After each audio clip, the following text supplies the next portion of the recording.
currency is an essential part of our everyday life. We use it to buy goods and services, save for the future, and even speculate in the markets. But have you ever wondered how currency evolved over time?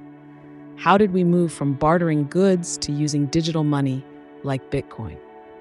In this video, we'll take a journey through the fascinating history of currency, from its early beginnings to the rise of digital currencies in the modern era. In the earliest stages of human history, the concept of currency didn't exist.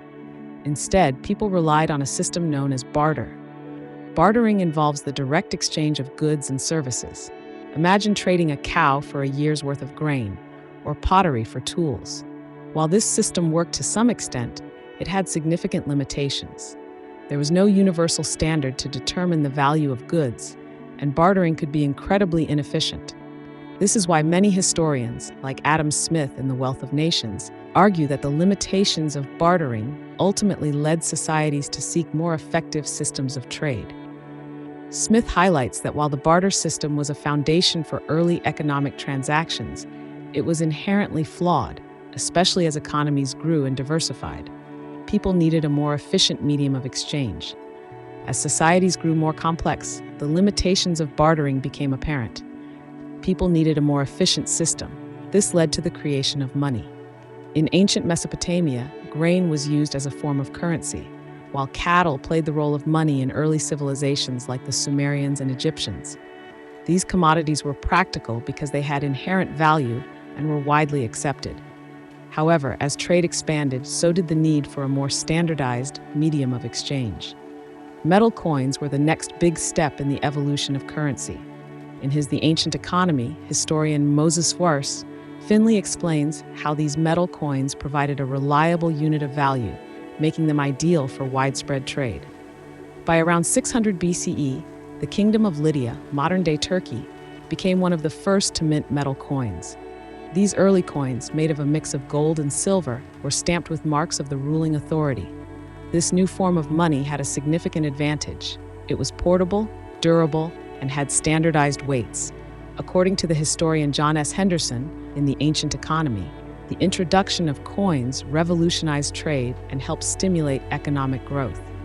Coins not only had intrinsic value, but also provided a convenient and portable way of conducting trade. The use of coins quickly spread across ancient Greece, Rome, and Persia, further cementing their role as a critical element of economic life. As trade networks expanded across Asia, the limitations of metal coins became clear.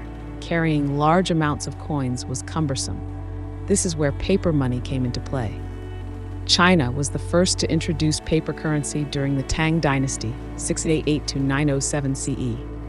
Initially used as a form of promissory note, paper money was backed by precious metals stored by the government. Marco Polo, in his famous writings about his travels in the 13th century, detailed the use of paper money in China and its potential for transforming economies.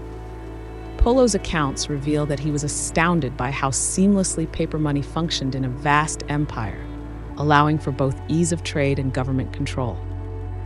His observations inspired European nations to explore similar systems of currency. As global economies grew in the 19th century, nations sought ways to stabilize and standardize currency. The gold standard emerged, where paper money was directly tied to a specific amount of gold. This was seen as a way to ensure confidence in the currency's value.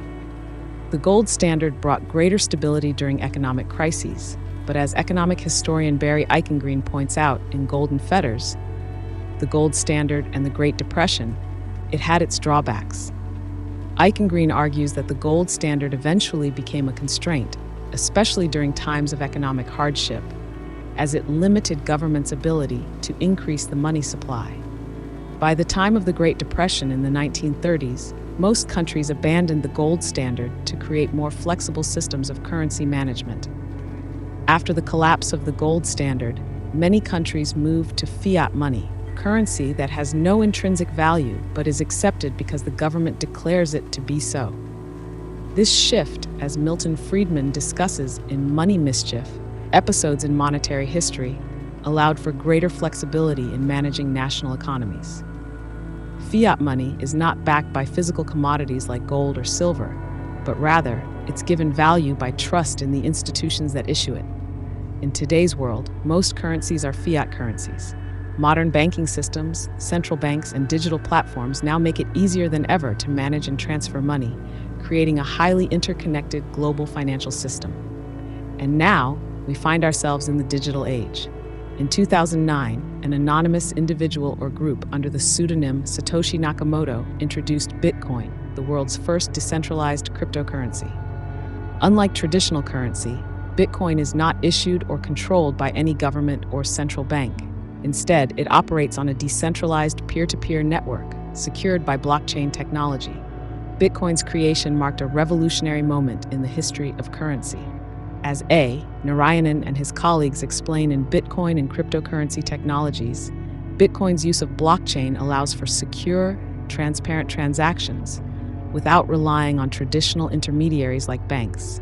Since the launch of Bitcoin, the cryptocurrency market has exploded, with thousands of other digital currencies emerging.